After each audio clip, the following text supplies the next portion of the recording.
Both overjoyed and totally intimidated at being here. Overjoyed because this is such a special occasion. Pradhan is a truly extraordinary organization. It's an organization without parallel and without peers. And to celebrate, I think, its existence, its mission, and to draw energy from its sense of purpose, I think is really a privilege for all of us.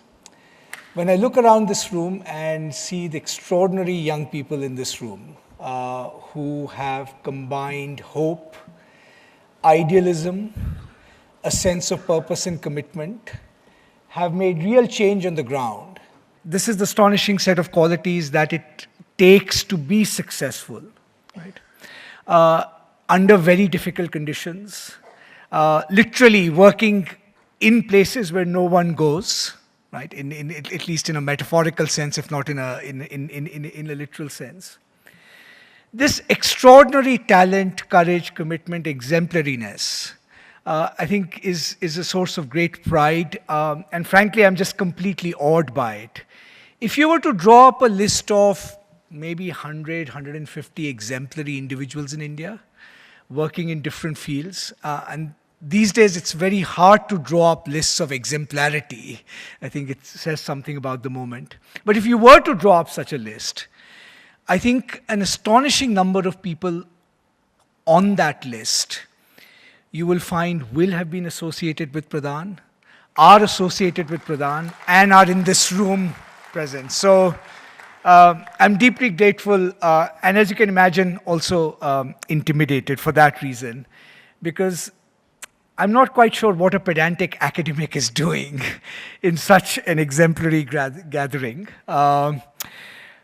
What I'll try and do in the next few minutes is to perhaps offer a few reflections from the outside on where we see civil society, and in particular the role of organizations like Pradhan and all those associated with it. Because Pradhan is not just, I think, an organization. I think Pradhan is an idea whose power exceeds the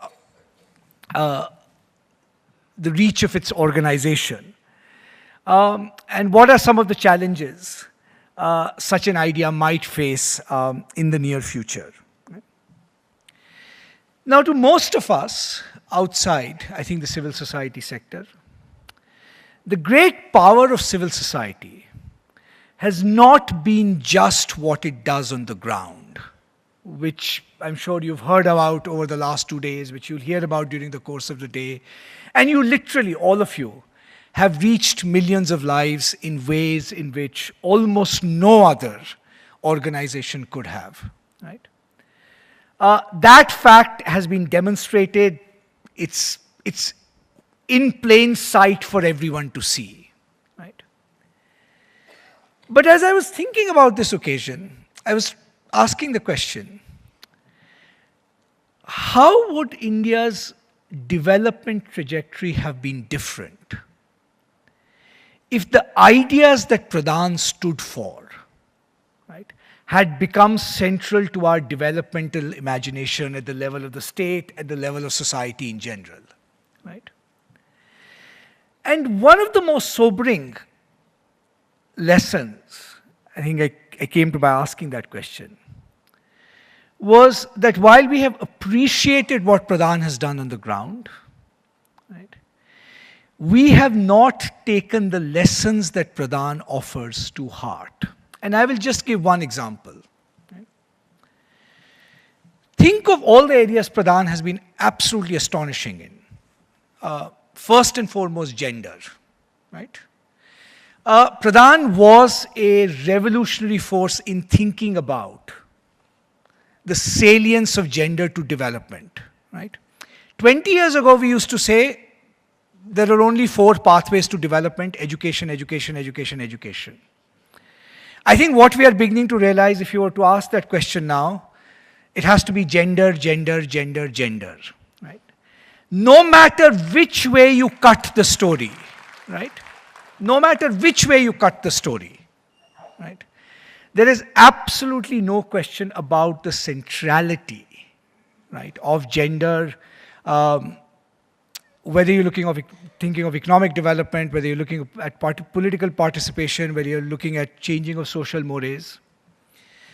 But what I find astonishing, when I was at the Center for Policy Research, almost every week we would encounter some talk about how India is different from China, right?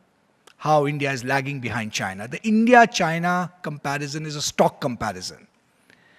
And the standard narrative of that comparison would be, right, China does infrastructure better. China has a single party system. It doesn't have the chaos of democracy. China is more intelligently open than we are, right? Every single variable of that comparison was foregrounded as an explanation for why India was not doing better.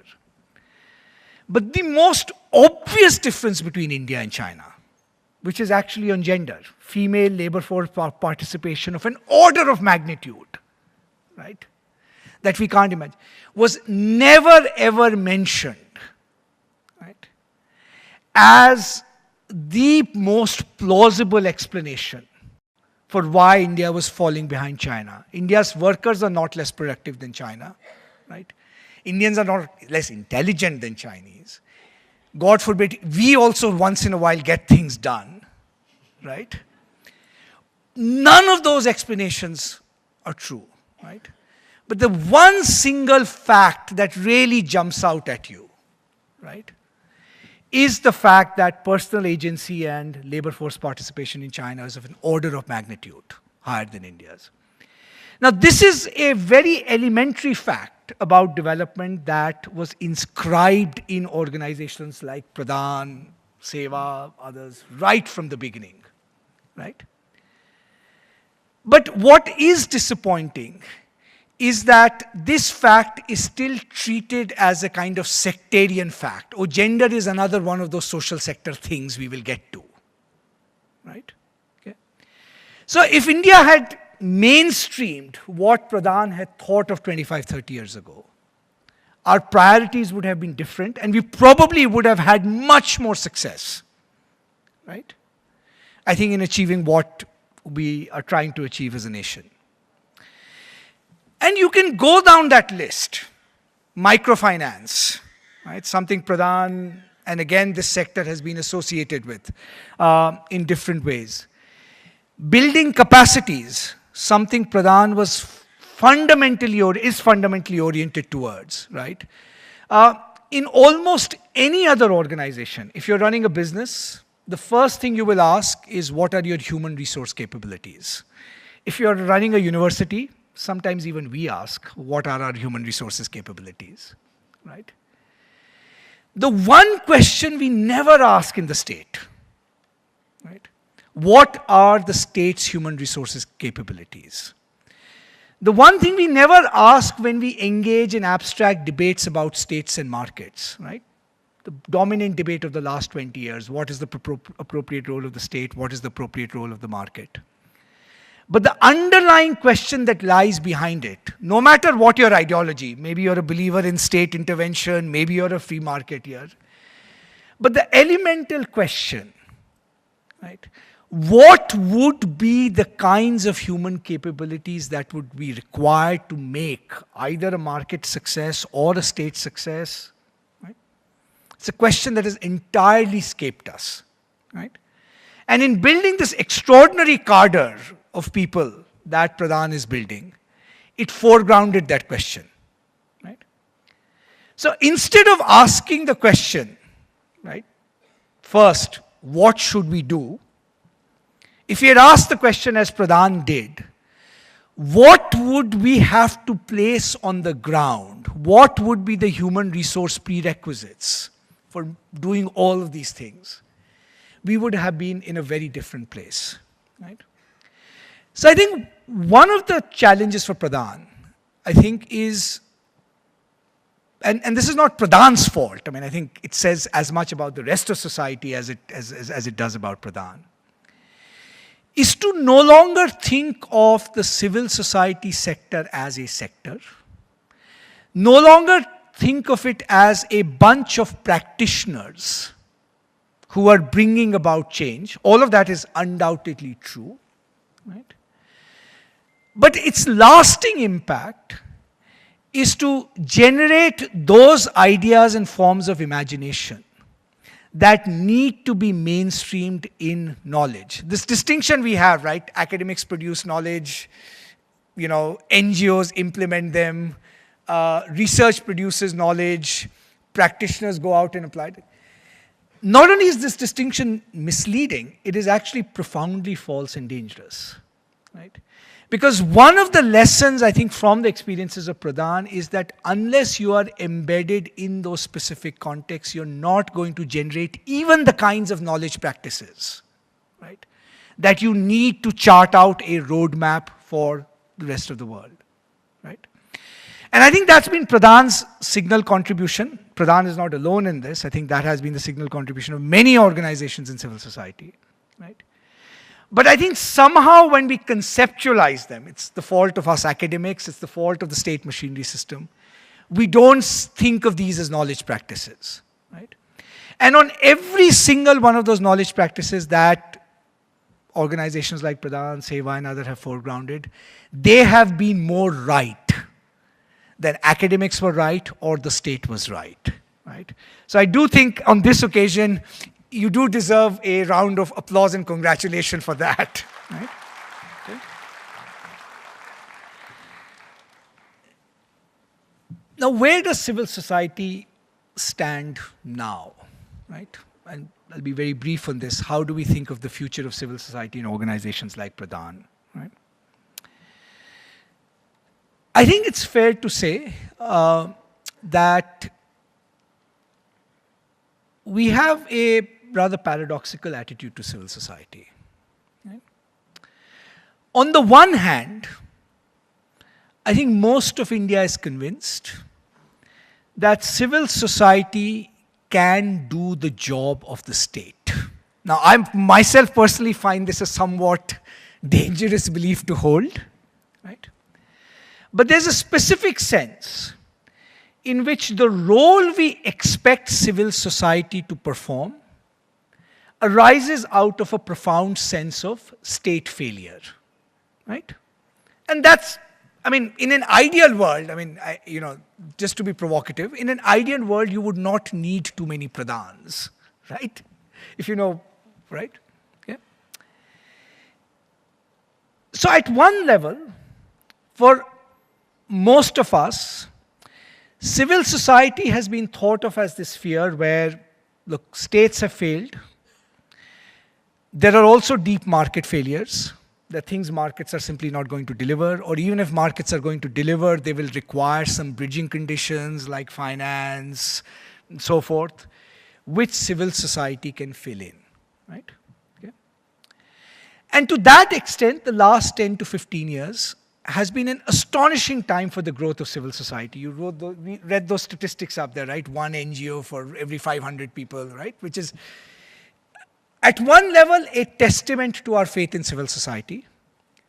At another level, it's the very thing that also gets us to mock civil society, right?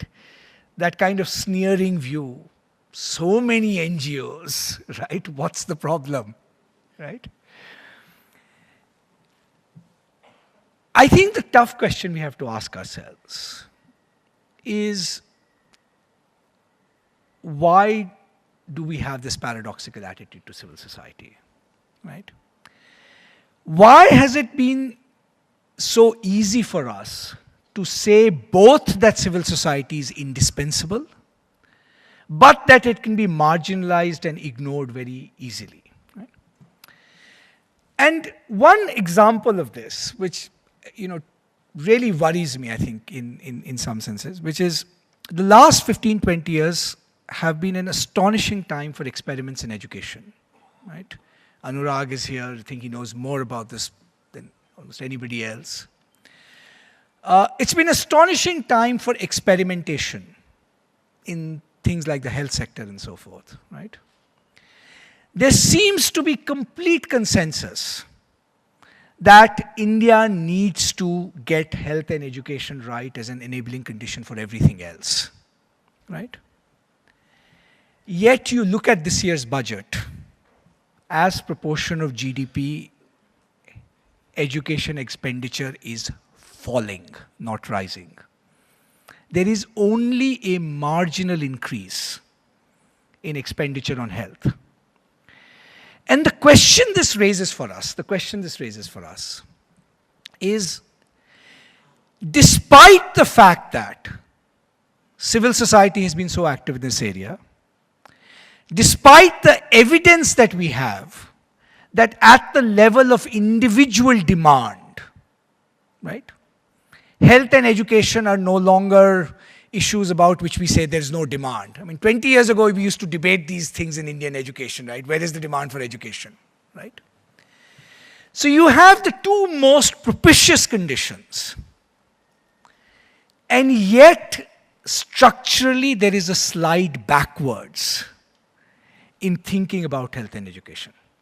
I'm not even going into the debate right now whether expenditure should be public or private, or what the architecture of delivery should be. That's a very important debate, a second order debate, right? But what is striking about that education figure is it's not about mode of delivery. It is really about, right, the sense that there is no public commitment. Which raises the deeper question, which is there any such thing as the idea of a public left anymore? Right? Has one of the casualties of the way we frame debates over the last 15, 20 years, right,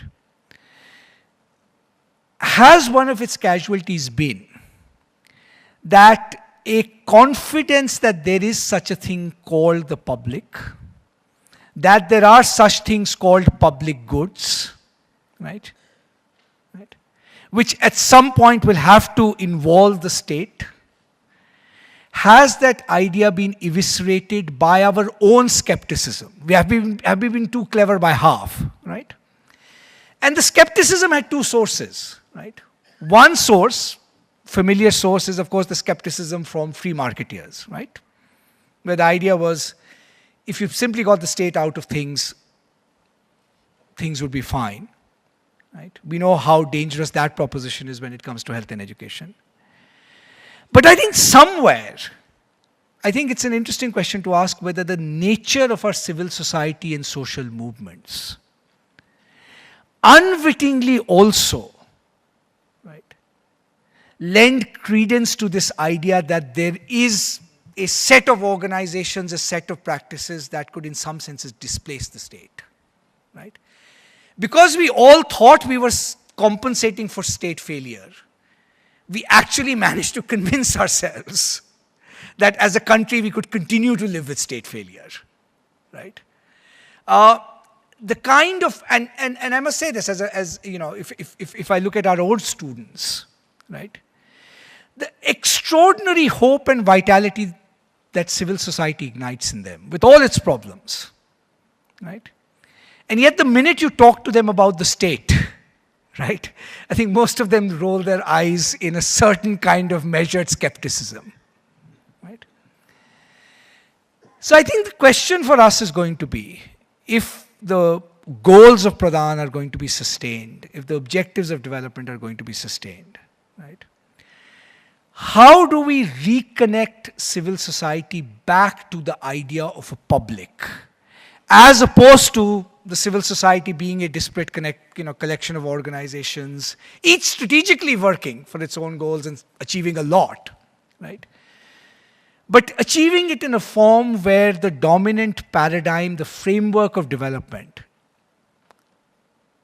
remains relatively untouched.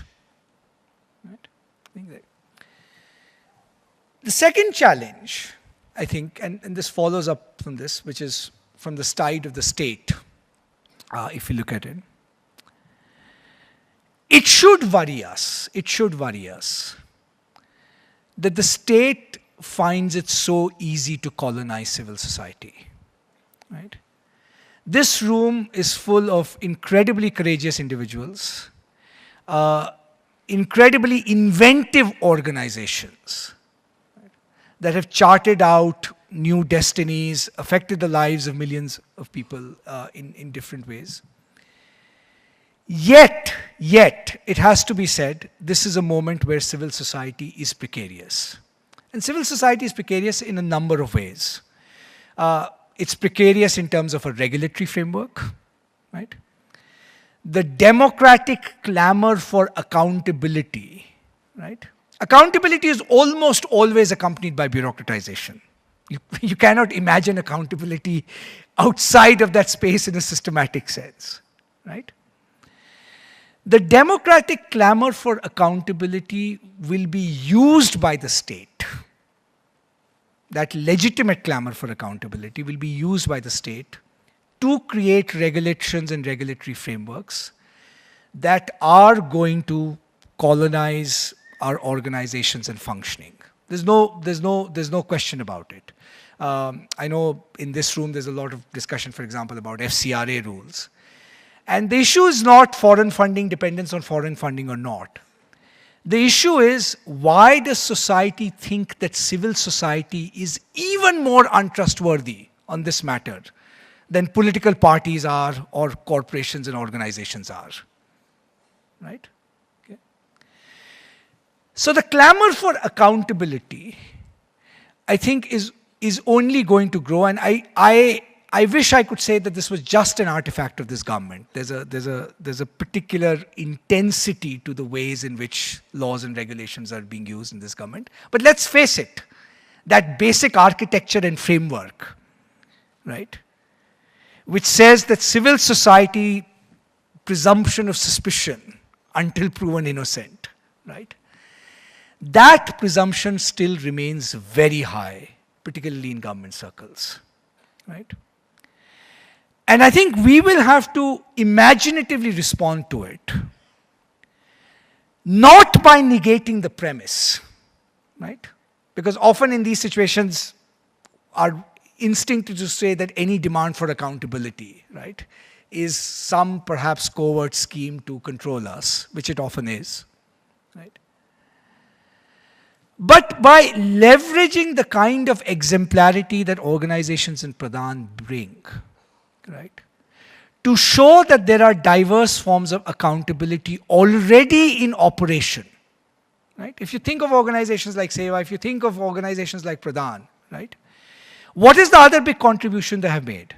The other big contribution they have made is the refiring of a very different kind of organizational and democratic imagination, right? These are relatively democratic organizations.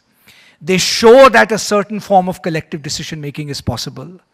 They show that you can create organizations in India which are not permanent fiefdoms of any single individual, right? How do we take this organizational learning to convince the public, right, that their anxieties about creating accountable structures, while legitimate, are perhaps, in a sense, a little bit misplaced, right? The third and final, I think, structural feature I'm going to talk about is civil society exists in the context of a state, right? And I think it's fair to say that the Indian state right now is a combination of two contradictory tendencies, right? On the one hand, it is besotted by its own power and its sense of its own capacities, right? If you want to take one example for this, take, for example, the rush to formalization that we are seeing across a whole range of activities, not just reflected in, let's say, demonetization, but the stated goal, right? That what we need to do is, in a sense, bring this large informal India, right, into some kinds of formal structures of reporting, accountability, control, and regulation, right? Now, we can debate whether this is a desirable goal or not. We can have a technical debate around it.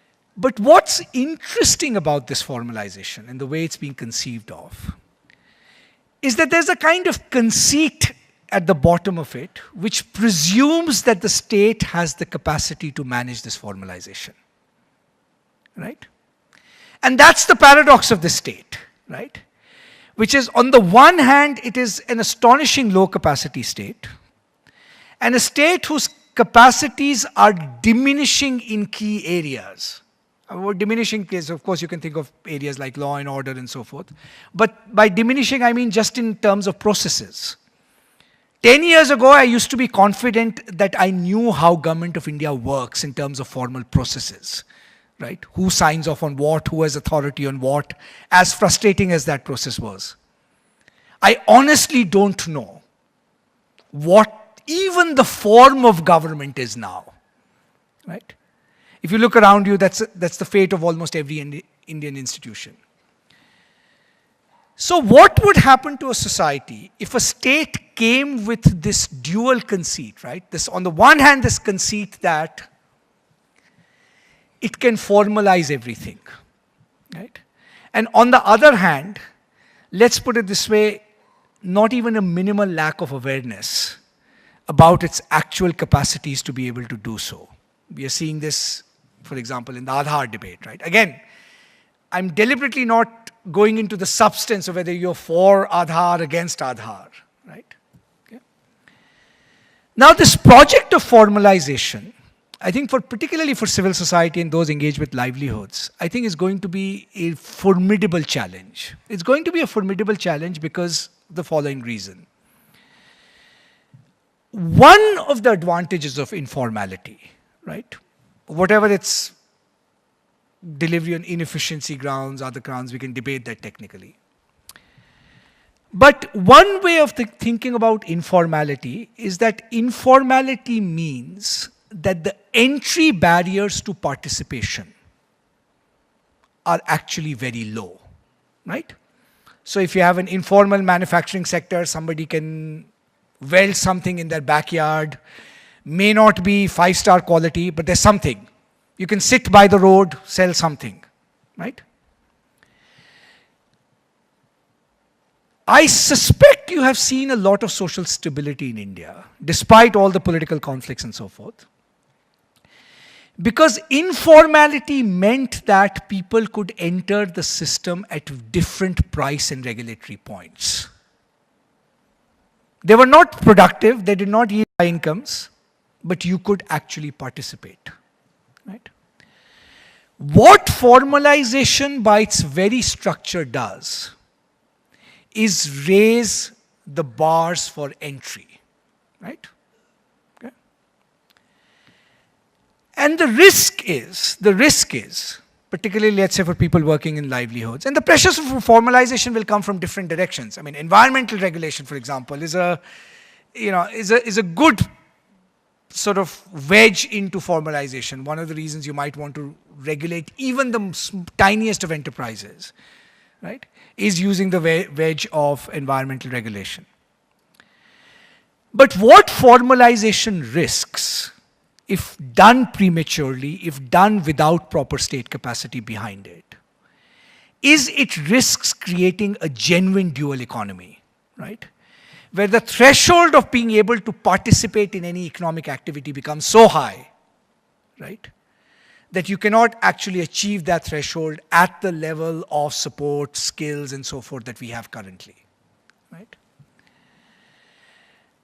And I think civil society will, I think, as I said, last few years, last 15, 20 years, one of India's great virtues was you could come into this society at any point, any price point, so to speak, right?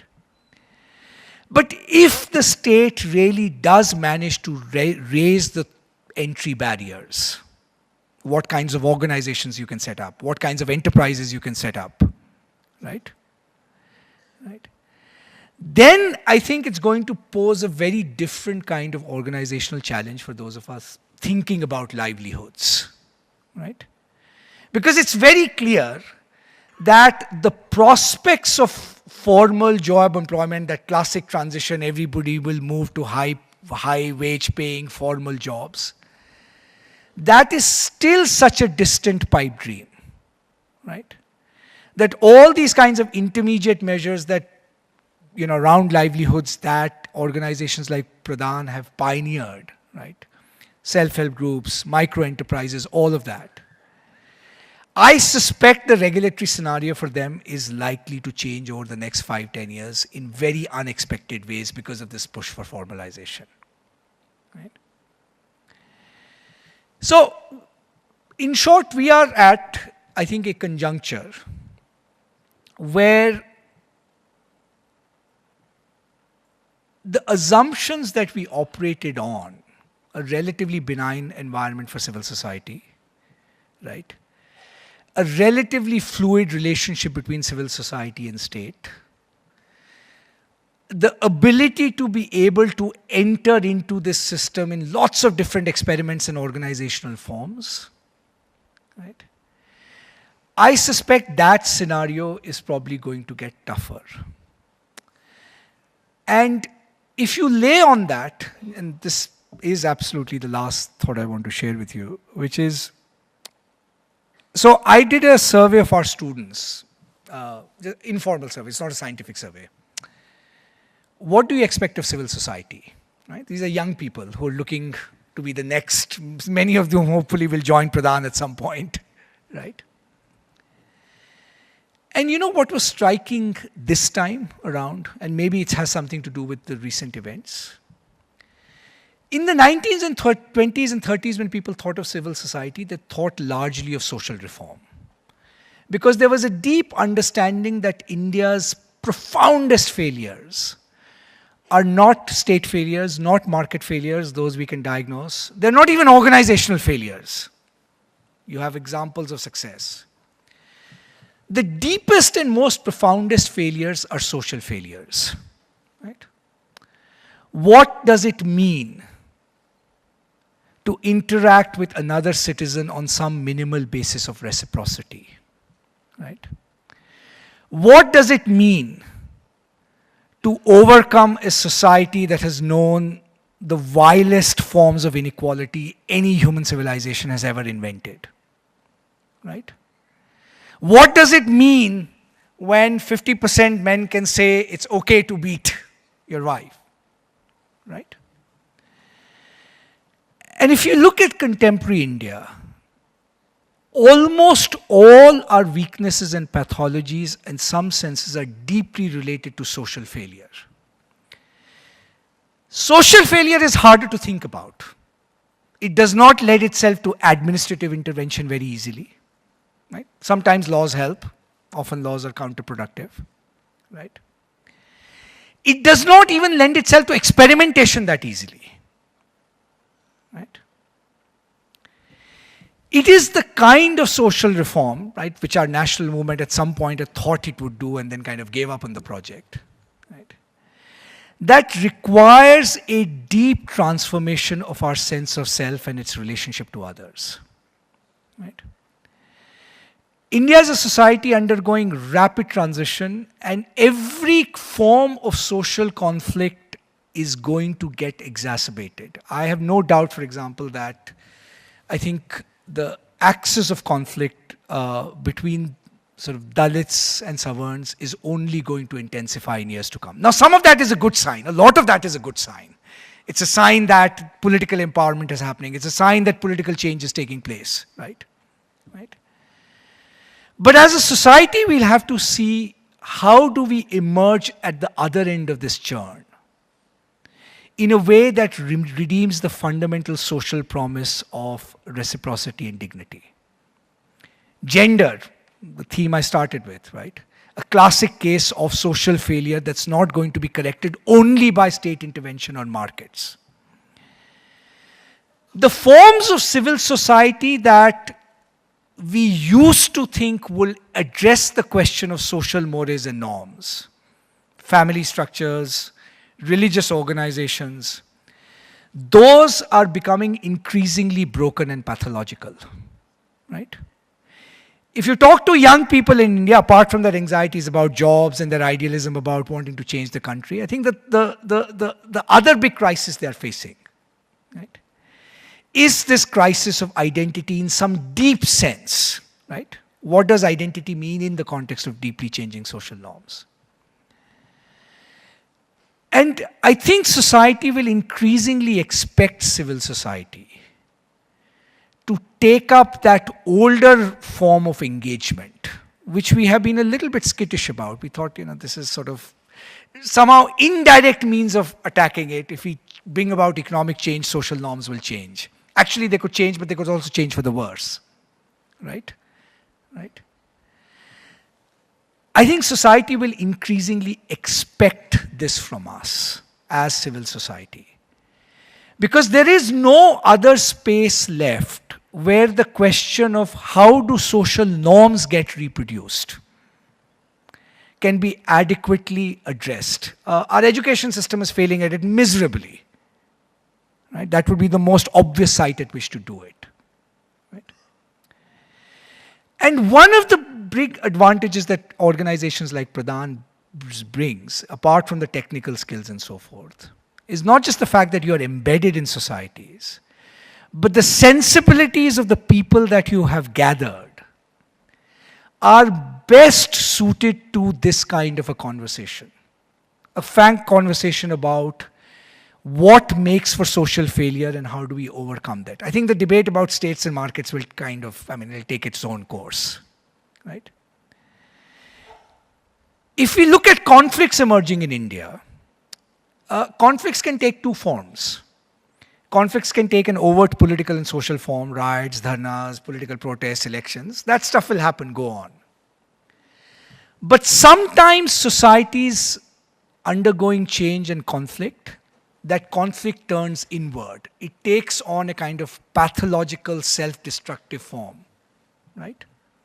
Alcoholism, something every politician wants to talk about and talks about it bluntly, right? But we don't have the language to talk about it with nuance, right? Anomie of different kinds.